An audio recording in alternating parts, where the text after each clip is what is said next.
Hi, this is Heidi Byrick, the Director of Research and Special Projects for the Intelligence Project of the Southern Poverty Law Center, and I'm joined today by Mark Potok, the Director of the Intelligence Project. We're going to discuss an article in the recently released Fall 2008 issue of the Intelligence Report, the investigative magazine on the radical right that is published by the Center.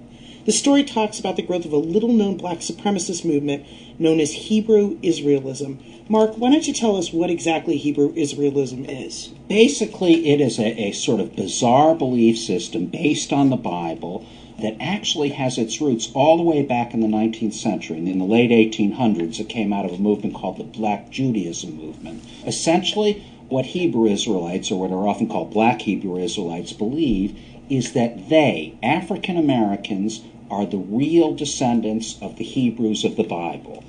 You know, this is a large movement and is not certainly entirely racist, but what we really looked at in this article was the kind of racist fringe of the Black Hebrew Israelite movement. These are people who say not only we are the real descendants of the Hebrews of the Bible, but they also say that the Jews of today are not the descendants of the Hebrews, that they are lying, and that they need killing. They go on to say, and this is really their fundamental belief, that Christ is coming back to earth soon, and that when he arrives, he will slay, he will murder white people, black people in Africa who sold their brothers into slavery, Asians, homosexuals, Jews, and a whole host of other enemies. So, you know, at least the racist fringe of the Hebrew Israelite movement is this extremely hardline, very, very racist phenomenon. And, you know, basically what the story says is that this movement, which existed in years past, basically in inner cities on the East Coast, Philadelphia, Baltimore, New York, Miami, those kinds of places, has been spreading quite rapidly to the Midwest and the West Coast. Well, it's such a scary theology. It sounds like almost the obverse of Christian identity with the colors reversed. Is that really what it is? Yeah, I should explain a little to our listeners what Christian identity is. Christian identity, is almost the flip side. It's the reverse version. It is a theology adopted by many white supremacists in this country, maybe 50,000 people. And what the Christian identity people say is that they, white people, Aryans so-called, are the real descendants of the Hebrews of the Bible. And they go on to say, like Hebrew Israelites, that the Jews lie and need killing and so on. And, you know, so that's basically their view, that the Jews are, in their theology, actually biologically descended from Satan and Eve in the Garden of Eden, you know, and they are the real chosen people of God. The Bible is the history of white people, and so on. So it's, you know, a very strange thing, because when you look at Hebrew Israelism, it's just the colors reversed. It's an amazing story. Well, tell me a little bit more about what we actually reported in the story. Basically, the story talked about how, particularly recently, Black Hebrew Israelites in a couple of particular groups, the main ones being the Israelite Church of God in Jesus Christ and the Israelite School of Universal Practical Knowledge, have been prophesying recently that Christ is returning very soon. In fact, there was a prophecy made that he would return in 2000. He didn't, needless to say. Now, the kind of most dynamic leader in those groups is again prophesying that at any moment Christ will return. He'll be preceded by a huge earthquake, and then will, you know, sort of alight on the earth and slay white people or plunge them into slavery. So, you know, the whole movement, basically what the story is saying, has been heating up in quite a remarkable way. We quote one of the street preachers of a Hebrew Israelite group in one case, making a very typical comment. He's talking to somebody, a white kid on the street, and he says, you know, white boy, you're next. All you white people, get ready for war. We're coming for you, white boy. Negroes are the real Jews. Get ready for war. Wow. The groups are secretive, right? That's what we reported in the story. What is it like if you actually go to one of these churches?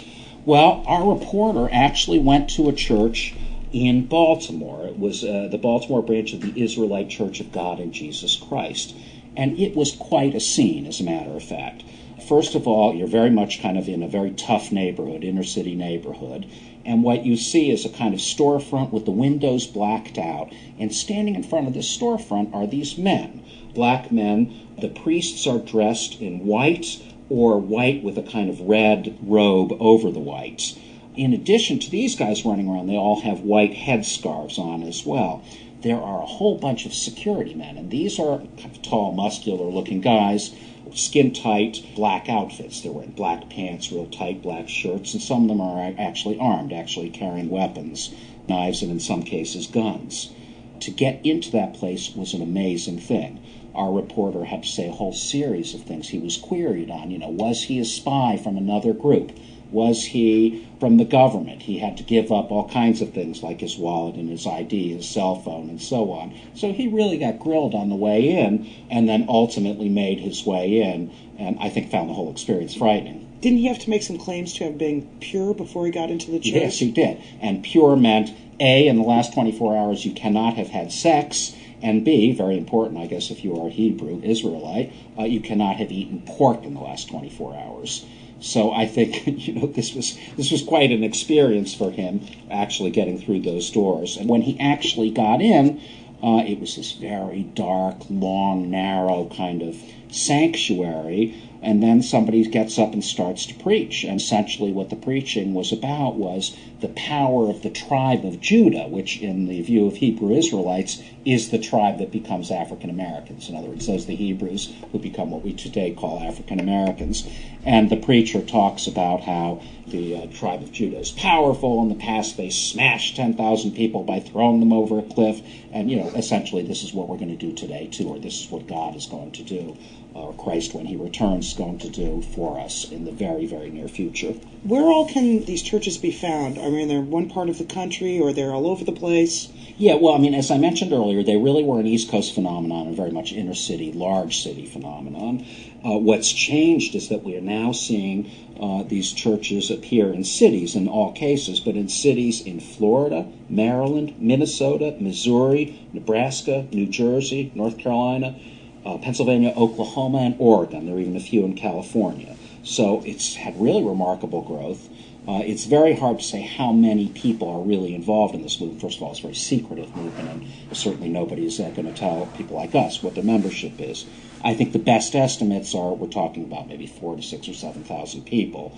But the point really is that it's growing, that the rhetoric is becoming quite frightening and really visceral in terms of white people are going to be sort of torn limb from limb. And I think concern is spreading in a lot of quarters about these groups. In terms of the kind of racism that these groups exhibit, and black racism in general, it really is something that arises from a much different place, right, than white racism in this country. Yeah, I think, Heidi, that's an important point to say, look, we understand when we, as an institution, criticize what I would say is plainly a black supremacist group and a racist group, that we understand, as you just said, black racism in America, I think, comes from a very different place than white racism. And all I mean to suggest by that is that, by and large, black racism, I think, obviously, is a response to several hundred years of white racism and white institutional racism, slavery, and so on. But at some point, I actually wrote an editorial that ran with this story, and the point I tried to make in the editorial was just that, and the idea that, look, at the end of the day, the world's, all human history is a tale of one group oppressing another, and it just kind of goes back and forth endlessly. It's sort of Chechens and Russians, Turks and Greeks, Jews and Arabs, and on and on and on. There's absolutely no doubt that black people in this country were, to say miserably treated doesn't cover it. But I ended my editorial with a remark that Martin Luther King made. What King was really talking about was the idea of at some point it has got to stop.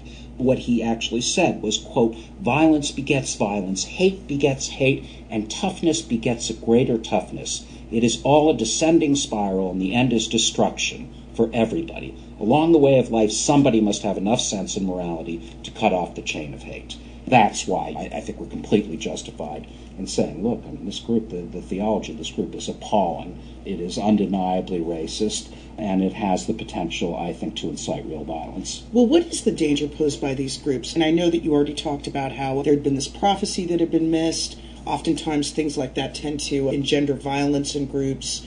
What's the feeling about the black Hebrew Israelites? Well, up to now, at least as far as we know, there's no real criminal history associated with members of these groups. I'm not saying, individuals might not have been in trouble, but there's really no history associated with the groups per se.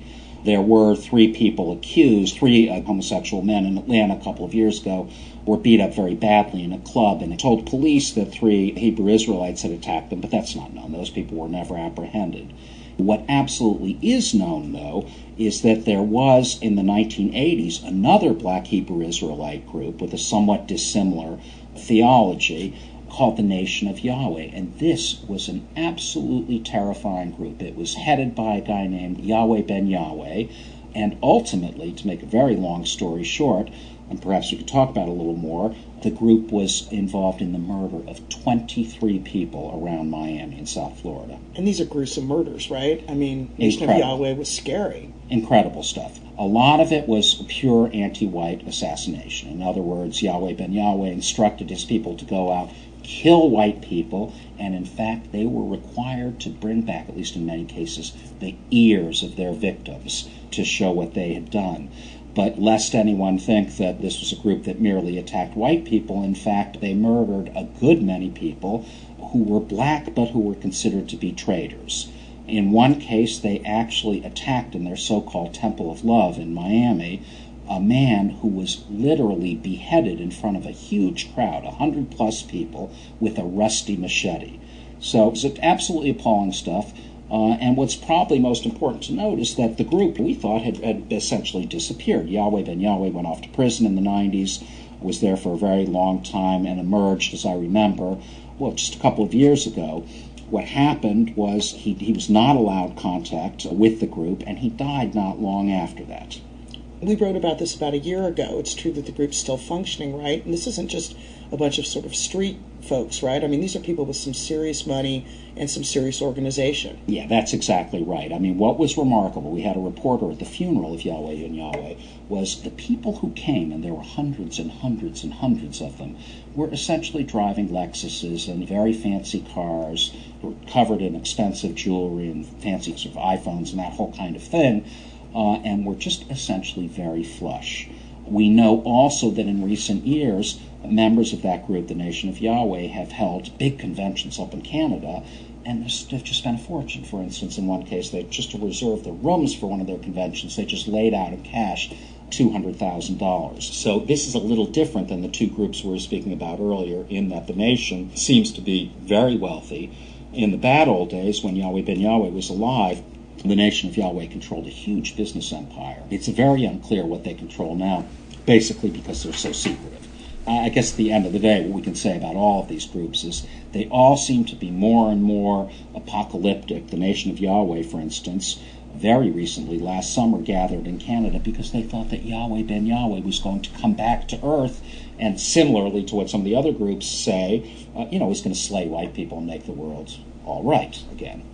Well, this is really interesting, very frightening, Mark, and it's good that we're covering this topic. Thank